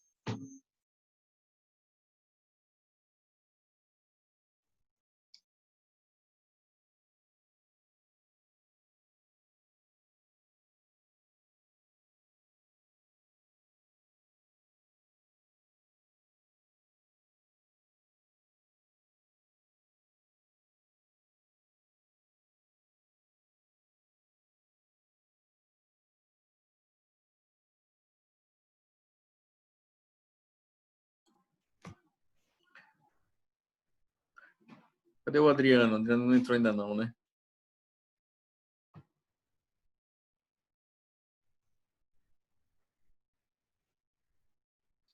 Ainda não. Tu copiou, Heitor, as perguntas que estavam lá no chat? Sim, copiei as perguntas.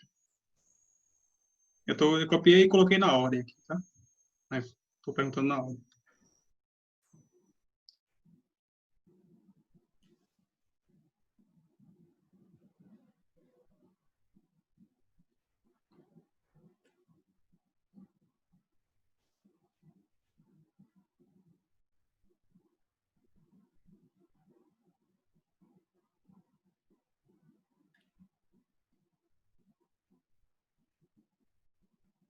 Desculpa a volta, eu fui buscar a cerveja, tá?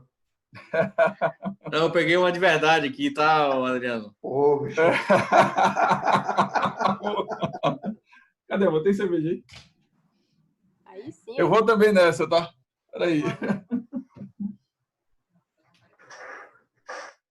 Você me atiçou, cara. Eu fui lá pegar. Tá certo, é isso mesmo. Esse gaveteiro.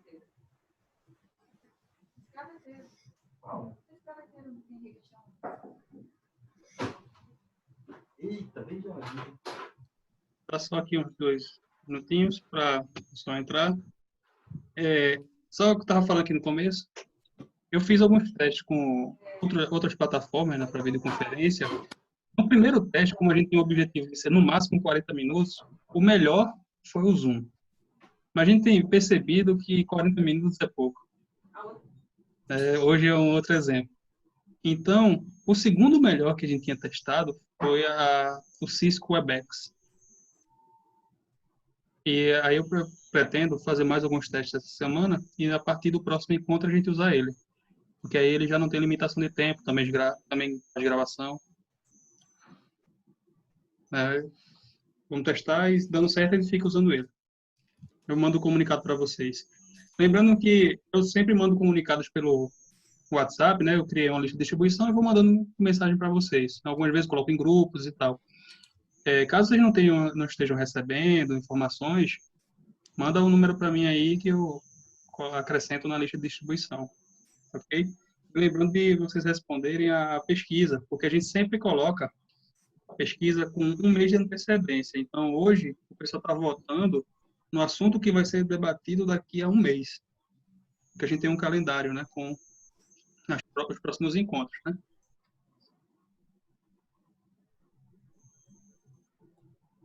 Acho que tá bom, acho que a gente já pode voltar. Estamos com um número próximo de pessoas que estávamos antes de encerrar a sessão anterior, ok? Então, eu vou partir para a pergunta da vez, que é o seguinte.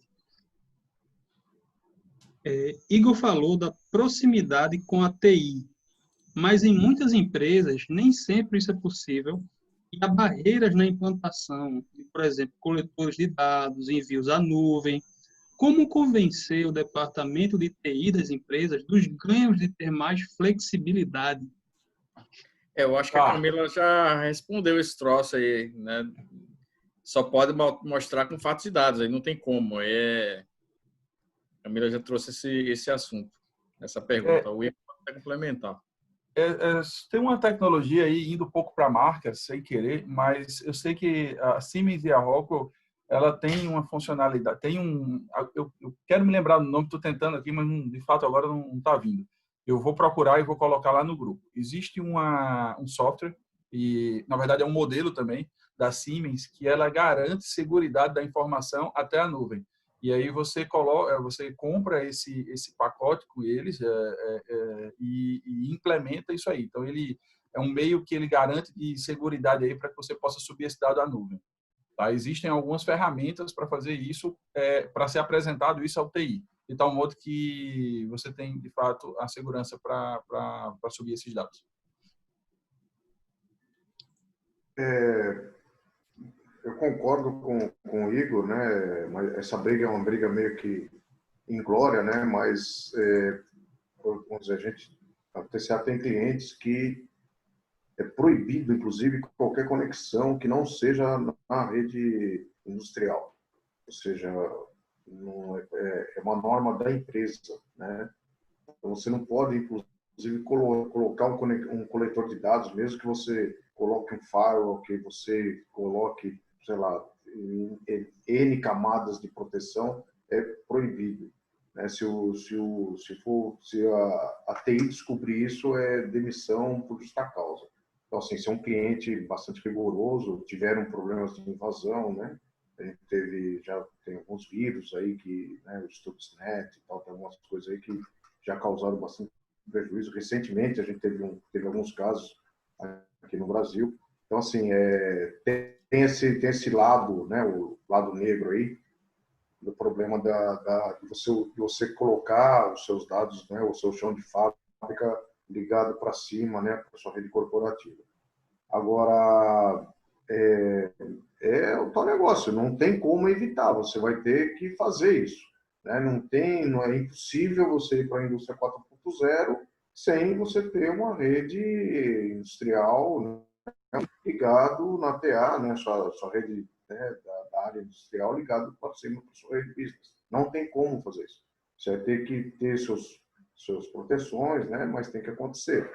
Agora, nem sempre é só uma decisão do TI ou do engenheiro de manutenção, de automação, que seja isso. É uma decisão corporativa. Né? Então, acho que, respondendo aí mais ou menos essa pergunta, é uma decisão de empresa. Né? Você tem recursos, tem ferramentas, tem hardware, tem software que permitem, né, um grau de segurança, o próprio equipamento tem que ter certificação de segurança, né? Para segurança da internet de informação para isso. Né? Existem alguns protocolos aí para você testar e validar a segurança do equipamento, mas é uma decisão da gestão de TI da empresa. Né?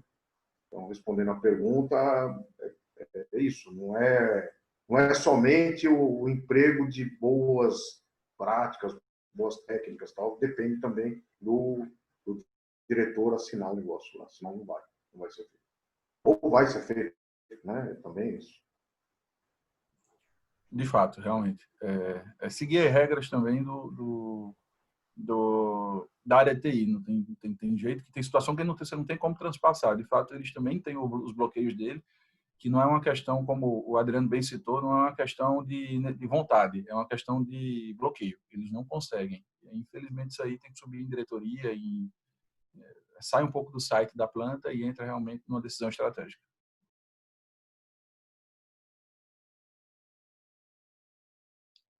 Boa, excelentes respostas. Eu vou passar para a próxima. Estamos falando sobre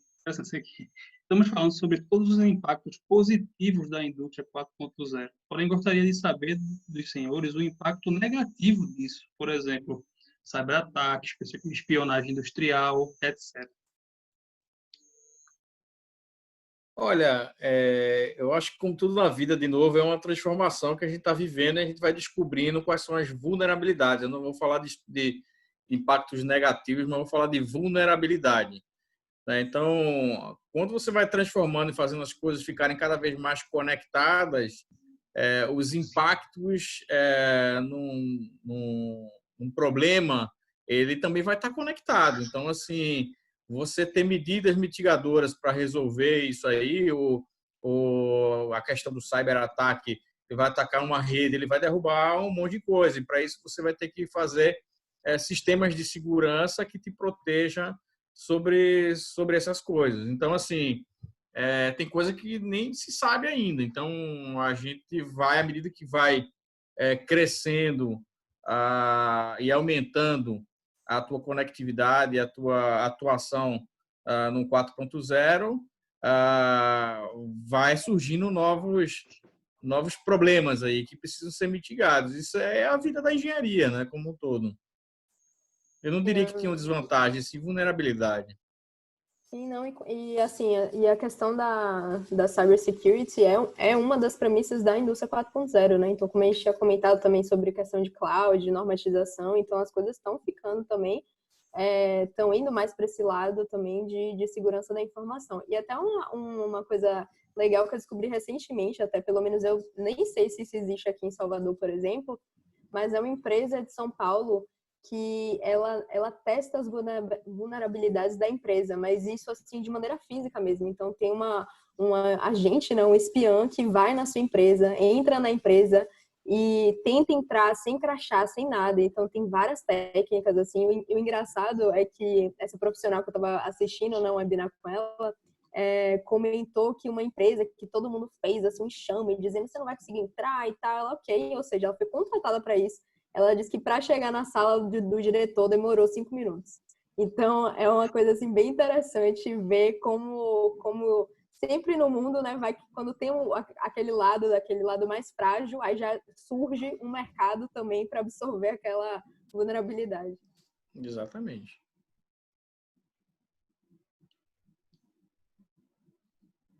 A outra pergunta é: podemos dizer que já há exemplos de indústria 4.0 em Pernambuco, considerando os diversos pilares da indústria 4.0, Big Data, realidade aumentada, integração de sistemas, manufatura aditiva, etc. Sem dúvida. Sem dúvida. Existem indústrias que já estão aplicando. Eu não diria que no parque completo, eu não conheço nenhuma fábrica aqui em Pernambuco que tenha o parque completo com indústria 4.0, mas já tem linhas que já estão no nível 4.0. Você pegar hoje a Fiat, por exemplo, ela está no nível bem elevado de robotização e de interligação, né, de redes, né, muito grande. Então, já está no nível elevado. Você pega aí outras indústrias como a Gerdau, com comunicação, Big Data, inteligência artificial. Você tem outras indústrias, como o Igor comentou aí também, com linhas aí, de shampoo, né? Fazendo essa captação de dados e tomando decisões sobre a sua produção. Empresas de logística, que hoje faz o equilíbrio dos estoques e as saídas, inclusive as rotas, né? Então, à medida que vai chegando, ele já vai fazendo, de acordo com as datas de entrega com os clientes, já vai organizando as rotas para entregar os produtos nos dias certinhos. Então, já não precisa aquele cara estar fazendo aquelas rotas. Então, assim, tem N exemplos e isso já acontece, já é realidade no dia a dia, né? E aproveitando o exemplo que o Everton citou, a Jeep ela tem uma forma de trabalho que é conhecida aqui por muito chamado JIT, né? Just in Time. E é exatamente isso. A produção dela ela é meio que uma indústria 4.0, porque tudo ele não produz em batelar, ele não produz em larga escala, ele produz por demanda e porque ele realmente já tem o carro que é fabricado no começo da linha, ele é vendido, ele já sai com o número de venda dele. E isso é nada mais do que a indústria 4.0 de fato, que você está direcionando a tua produção. Exato, completamente a parte de pedido. Com linha direto. Exato. E das perguntas que eu tinha anotado, eu passei por todas. Eu deixei de fazer alguma das perguntas? Tudo bem? Alguém falou algo aí? Vamos lá. Cortou, teu áudio tá picado, Heitor. Eu tava brincando. Teu áudio tá picado. Tava brincando, Heitor, que eu não vou conseguir falar de Pernambuco, não ia conseguir responder a pergunta. Estamos com uma baiana aqui arretada. Mas é a integração, né? O objetivo é esse, é fora de integração de profissionais, né? A gente não limitou. Quando a gente estava fazendo o nome, a gente fez, e aí, vamos colocar profissionais de Pernambuco? Não. Profissionais de engenharia e manutenção. Ponto. E vamos abrir. Uma fábrica que não limitamos em Pernambuco, Nordeste, Brasil, nem Nem Brasil, né? Mundo. É isso aí, é isso aí. Uma fábrica que tá com a indústria 4.0 também muito forte lá na Bahia é a Bristol, né, em Camaçari. Eles estão investindo forte. Peraí. Você vai falar de É concorrente? concorrente dela, é É concorrente isso dela. mesmo? É isso? Rapaz, chega de um negócio aqui no coração agora. Falou disso, aqui, ó. Eita, tô tremendo aqui, ó. Mas peraí, Enganei, eu não acho que conte mais aí o que a Brisa na tá verdade, falando. eu acho que era Continental.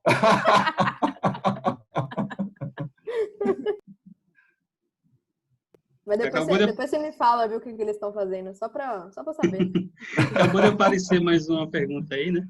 Essas grandes empresas, Fiat, Gerdau, etc., como contratam essas implantações ou modificações? Quais os grandes players desse mercado? E já se pode falar que há empresas que estão com uma grande fatia do mercado? Olha, as contratações elas vão por projeto. Então, né, normalmente as empresas contratam um projeto e esses projetos eles são concebidos dentro das empresas e abrem-se para o mercado com empresas especializadas. E vai depender, os players, vai depender de que tipo de projeto. Então, assim, você tem várias empresas, por exemplo, de robótica, né? Tem a KUKA, tem a ABB. Então, você tem diversos players aí trabalhando. Então, por exemplo, em Big Data, você tem o próprio César aqui em Recife, que é um grande player, né, de Big Data. De nuvem, você tem a própria Microsoft com Azure, né, trabalhando, a Amazon também trabalhando com isso. Então, assim, fica difícil dizer que tipo de players para que tipo de coisa, né?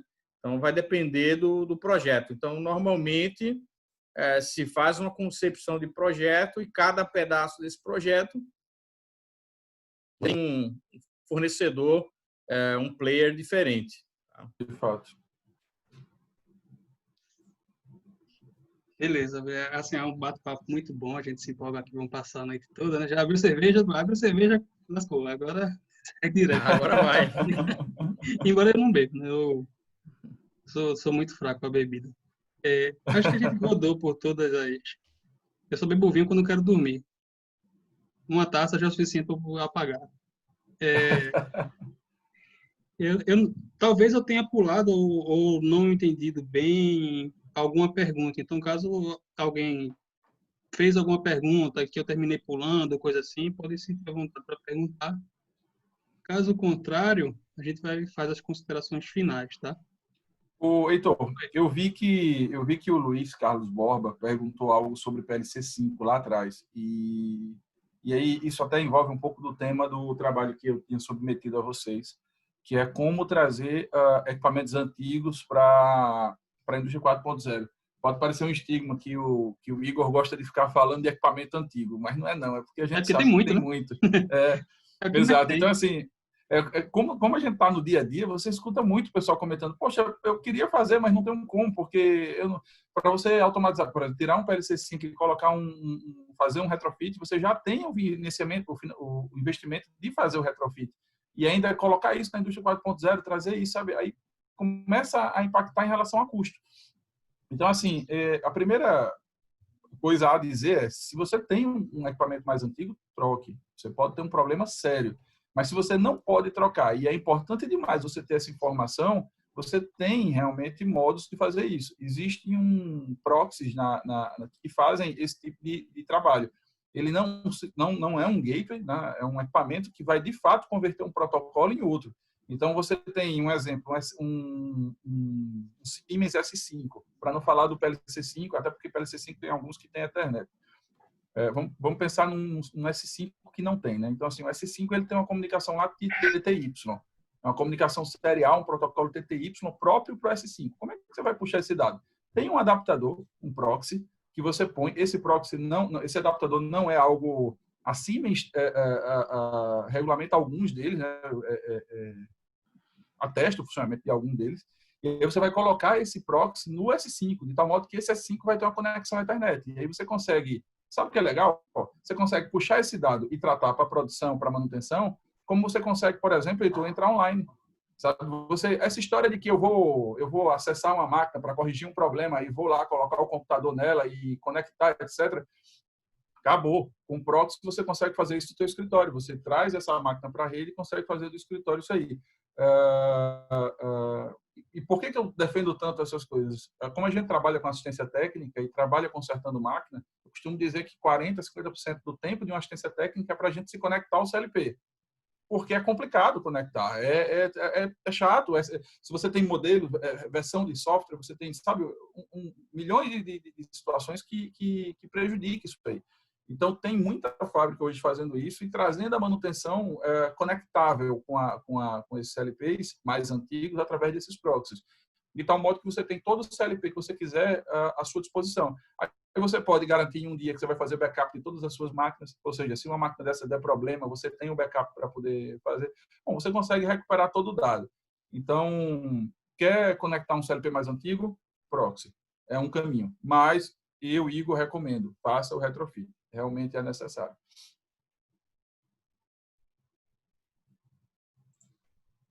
Oi, Heitor.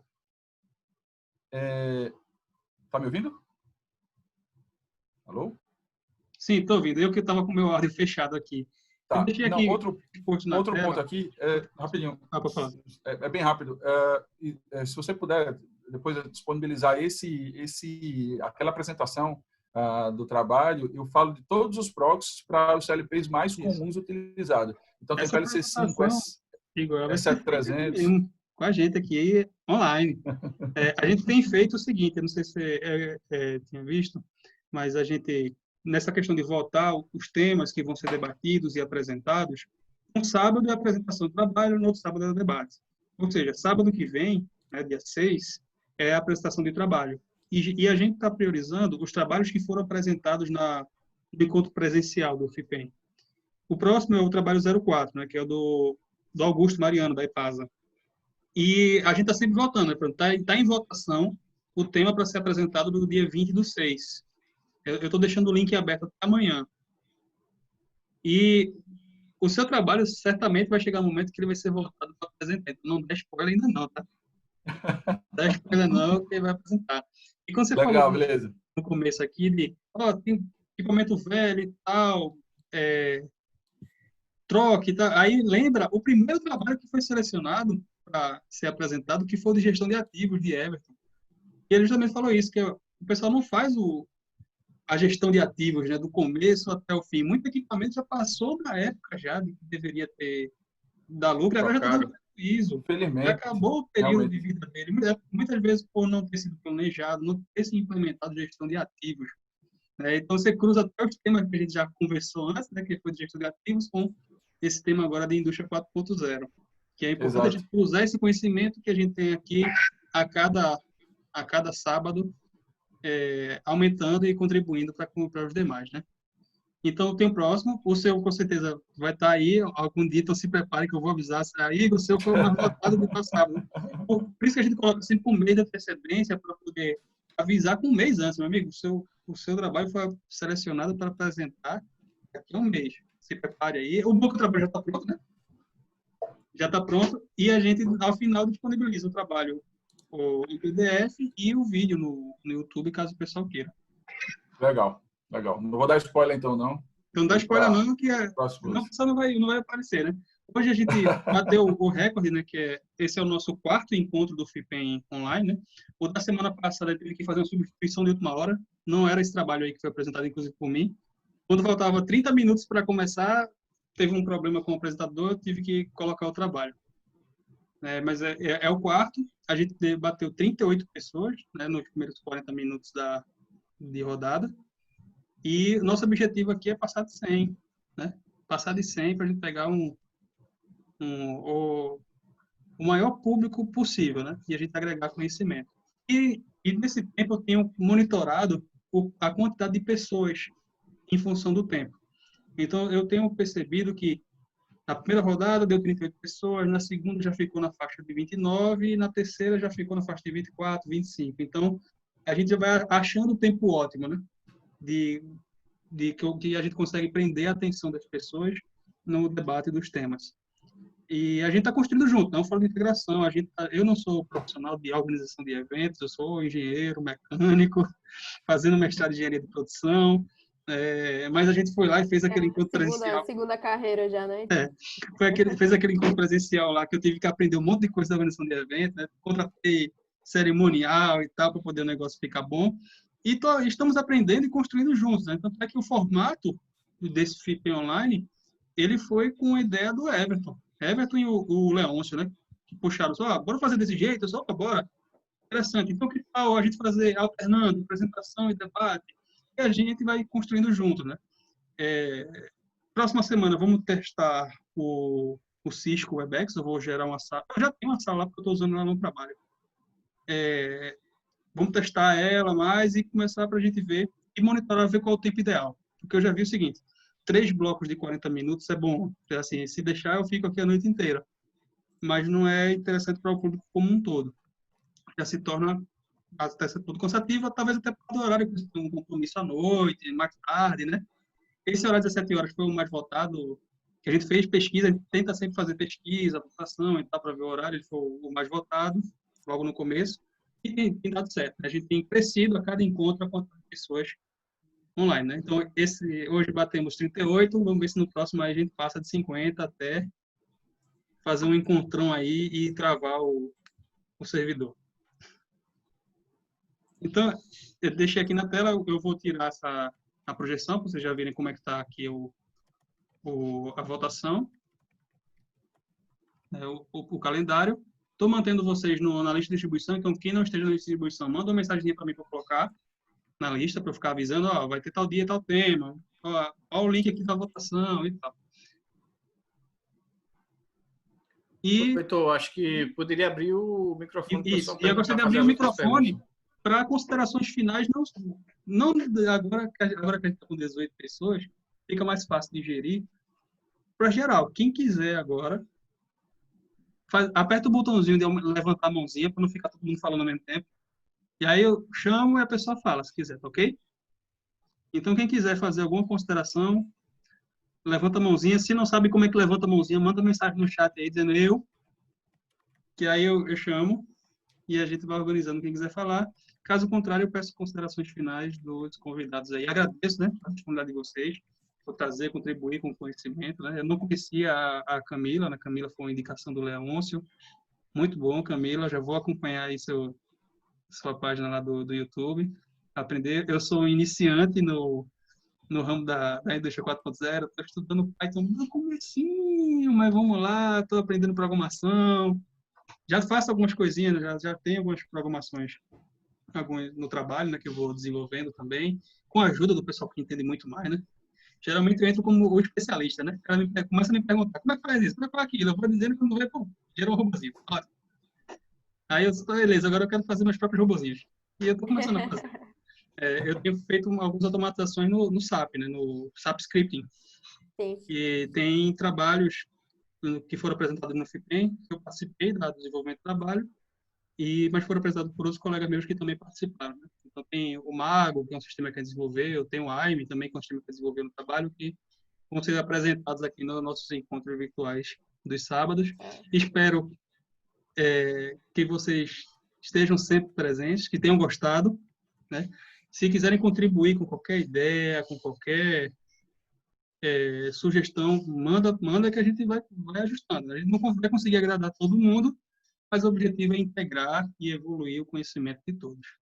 Ok? Então, foi muito, muito legal mesmo a iniciativa de vocês e principalmente de fazer um evento online, né? Eu acho que acabou que nessa época de pandemia todo mundo migrou para isso, mas eu espero que alguns formatos eles fiquem assim, porque é como você falou, quando você está no espaço físico, você tem algumas limitações, né? Então, eu acho legal assim criar esse networking mesmo, né? Dentro da indústria, acho bem bacana. E em relação aos robozinhos, depois dê uma olhada lá. Eu faço alguns vídeos lá no YouTube, só que mais para chamar a atenção do pessoal para algumas temáticas, né? Porque eu, por exemplo, quando eu comecei a pesquisar um pouco mais sobre Robotic Process Automation, né? Que é essa parte dos bots, não é um assunto muito falado ainda aqui no Brasil e isso é algo que vai mudar completamente aí a indústria. E aí eu percebo que as pessoas ainda... E por isso que eu nem comento muito o nome, porque se fosse pelo nome, ninguém vai, sabe? Ninguém vai entender realmente o que eu estou falando. Então, eu faço brincadeira, né? Vamos fazer um bot aqui no Instagram, vamos pegar mais seguidores. E aí a gente vai aprendendo de uma forma mais lúdica, mas é assim, até você falou de Python, né? Que você estava estudando Python? Isso, estudando Python. E eu digo para você, assim, se a pessoa não tem muita habilidade com programação, você entrar no meio como o Robotic Process Automation é muito bom. É pouquíssima programação que existe, é tudo drag and drop, sabe? Só puxa o bloco e vai. Porque Python tem aquela coisa, né? Aquele impacto que você tem de só ver as linhas de código lá enfim, não é... Às vezes as pessoas acham que é um mundo assim absurdo, que ninguém nunca vai aprender aquilo, mas é interessante que não é tão difícil, não. Acho que às vezes as pessoas é que fazem essa formatação do hacker que sabe programar e aí afasta um pouco as pessoas, né, de programação. É mesmo, é mesmo. E aí? Oi, alguém abriu o áudio aí? Foi Priscila? Não, eu acho que alguém abriu o áudio aí. Bem, pessoal, eu não vi nenhuma mãozinha levantada. Então, acho que o pessoal não quer fazer nenhuma pergunta ou nenhuma colocação. Então, eu vou abrir para os convidados, né? A Camila falou aí que, caso mais algum queira fazer alguma colocação final para a gente encerrar. Interessante, faltam 8 minutos, ou seja, passamos 110 minutos de encontro. Passou rapidinho, que a gente nem percebeu, né? Realmente. É muito bom, quando a conversa é boa assim, a gente se empolga, né? E o bom do virtual é que você não poderia ficar tomando cerveja no auditório, né, Everton? Então aqui pode tomar cerveja, deitar na cama, tira a camisa, desliga a câmera. Afinal de contas, hoje é sábado. Hoje é sábado. Hoje é dia. Hoje é dia. Ok, então, caso vocês queiram fazer considerações finais, a gente encerra e agradeço muito, muito mesmo a participação de vocês e vamos integrar cada vez mais. Bom, queria então começar agradecendo aí a todos que participaram, ao convite aí pelo debate, aos amigos aí, Igor, Adriano e Camila. Foi muito boa a conversa. Espero que alguém levantou a mão. Estou me despedindo, alguém levantou a mão. É o George. Desculpa, George, eu não vi, não. Sem problema. É um debate muito bom, né? A primeira vez que eu participo, eu gostei bastante. Gostaria de participar dos próximos, né? O horário é um pouco complicado para mim, que tenho um menino pequeno, mas vou fazer o possível. Né? E assim, a gente trabalha um pouco com isso, né? Eu vou postar no grupo depois. A gente fez um bot que conversa com Siemens, com Rockwell, com VEG, vários PLCs aí que você pode estar conversando com a máquina através do WhatsApp e Telegram. Então, depois eu posto aí um trabalho interessante que a gente faz. Interessante. Muito bom. Então, se a gente tivesse um tempo e ele pudesse falar um pouco a respeito também. Não sei. Eu fiquei curioso. Cara, eu vou postar o vídeo do bot da gente, é bem interessante. Vou postar o link do nosso bot, do nosso teste. A gente tem um link teste no Telegram e você consegue pegar dados de produção, dados de erro, falha, rejeito. É bem interessante mesmo. Estou vendo para ver como é legal. É bem legal. Assistirei, então. Beleza, boa. E aí, vamos fazer o seguinte, porque na semana dos cases de sucesso, a gente tem usado os trabalhos que foram apresentados no encontro presencial que a gente teve em março. Porém, temos 24 trabalhos. A gente pode ter mais trabalhos porque a gente quer manter esse encontro presencial, não são encontros em período de pandemia. A gente vai manter isso aqui nos sábados. Claro que ninguém vai poder estar todo sábado, mas estando em boa parte. Então, caso vocês tenham algum trabalho legal, algum estudo de caso, algo que você fez, implementou e gostaria de compartilhar, prepara uma apresentação, tenta fazer algo que seja apresentável de 20 a 30 minutos e manda, porque aí a gente coloca o nome da apresentação na votação e o pessoal escolhe também. Vai escolhendo e a gente marca um dia, sempre com um mês de antecedência, para que se apresente mesmo o trabalho aqui. Né? E a gente tire dúvidas em cima do trabalho. Ok, George? E o demais, assim, caso vocês tenham algum trabalho que gostariam de compartilhar, de preferência, trabalhos com resultados. Manda para a gente, aí monta um PDF, um PowerPoint, monta uma apresentação, manda a proposta. Por que a gente pede para mandar a proposta antes? Porque quando a gente teve um encontro presencial do FIPEM, a gente pediu o pessoal submeter trabalhos antes de apresentar. Ninguém foi apresentar trabalhos às cegas. E a gente faz isso porque, às vezes, o cara tem uma empresa, coisa assim, o cara faz só propaganda, só bota um monte de cartaz do produto dele, sim, mas o que o seu produto contribuiu para a evolução? Uma coisa, por exemplo, o Igor é da Avante. Uma coisa é o Igor chegar e dizer, a Avante faz isso, a Avante faz aquilo, a Avante faz tudo, a Avante é muito boa. Sim, mas mostre algo que a Avante fez e deu resultado, mostre algo que, essa empresa aqui só tem equipamento velho, e a Avante foi lá e automatizou esse equipamento velho, e agora a empresa está lucrando muito dinheiro com a automatização que a Avante fez. Então, é algo, e mostra mais ou menos assim, a linha, né, do que ele usou e tal, porque a gente vai aprender, não vai sair um técnico de automação, engenheiro de automação formado, mas aí vai ter noção de como é que é feito, de como é a ideia de que é possível aquilo ser feito, que é possível dar resultado ok, e se gostar, contratar a Avante. A Camila, vê algum robô, alguma coisa assim que ela fez aí, uma coisa legal que deu resultado, apresenta o problema, apresenta a solução e diz, se quiser qualquer coisa, me contrata que eu faço na sua empresa. Porque muitas vezes a gente nem sabe que a solução existe. É como a Camila falou, o cara acha que a solução, que o RPA é uma coisa de outro mundo. Então, aqui é RPA, fiz rapidinho. Deu certo aqui, deu a quantidade. Um exemplo na empresa onde eu trabalho. Quando tinha processo de compra, a gente fazia uma requisição de compra no SAP. Os compradores, eles iam lá, pegavam uma lista de empresas e saíam mandando e-mail de uma por uma, para dizer, eu quero cotação desse material, quero cotação desse material e tal. Depois pegava essa cotação, via qual era o melhor preço, via se o que foi ofertado atende ao que foi pedido e faz o pedido de compra. Aí tinha comprador para fazer isso. Hoje é um robô. Hoje você lança a requisição de compra no SAP, o próprio robozinho dispara um monte de e-mail para um monte de empresa pedindo cotação, recebe as cotações de volta, analisa e diz, tal empresa ofereceu o melhor preço. Pode pedir. E a gente só faz conferir, realmente. Tá ok, atende ao que eu estou querendo. Pede. Então, poupou o tempo do processo de compra. E é uma coisa, não é de outro mundo. Né? Então, a gente tem uma série de exemplos que a gente pode fazer e que vocês implementaram, por isso que o FIPEM foi criado. Eu implementei uma melhoria na empresa que eu fui apresentar na Inglaterra e não apresentei em Pernambuco. Né, que gerou economia gigante. Pô, eu queria apresentar na minha terra, eu queria apresentar com os meus coleguinhas. O pessoal vê que isso é possível. E é uma coisa simples. A apresentação ensina o cara a base de como fazer. Se o cara tiver uma pequena noçãozinha ali de estatística, de engenharia de produção, coisa assim, o cara, a apresentação de 20 minutos, ele implementa na empresa dele. Sem precisar contratar ninguém para fazer isso. Então, você tem uma série de coisas que tem ganhos, que tem ações, trabalhos que a gente nem sabe que existem e estão guardados lá, e a gente quer esse fórum de integração para fazer isso, para compartilhar esse conhecimento. Ok? Beleza. Então, só para 1 minuto e meio. 1 minuto e meio. Então, assim, eu vou agradecer aqui a todo mundo. Obrigado pelo tempo.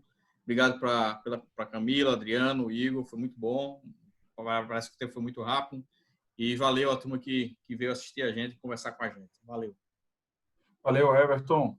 Valeu, Adriano. Valeu, Camila. Valeu, Heitor. Foi muito bom, realmente. Eu acho, rapidamente, tentando dizer, a gente está passando por um momento difícil, que é a quarentena, e mostra o quanto que é importante a industrialização e o quanto é importante a otimização de processo. Esse encontro está sendo para isso. Vamos ser parte fundamental dessa mudança e vamos fazer encontros assim. Isso é muito importante para a gente e para a indústria como um todo. Valeu. Falar rápido, porque nosso tempo acabou já. Agradeço aí a todo mundo, espero que tenha contribuído aí também de alguma forma. Bom, a PCA está aí à disposição também para contribuir com as outras empresas, né, de forma geral, no segmento de automação, né, e também com a nossa experiência aí no dia a dia, né, nas nossas aplicações e melhorias e tudo mais. Né. Bom, era isso. Obrigado, acho que sobrou um tempo para a Camila.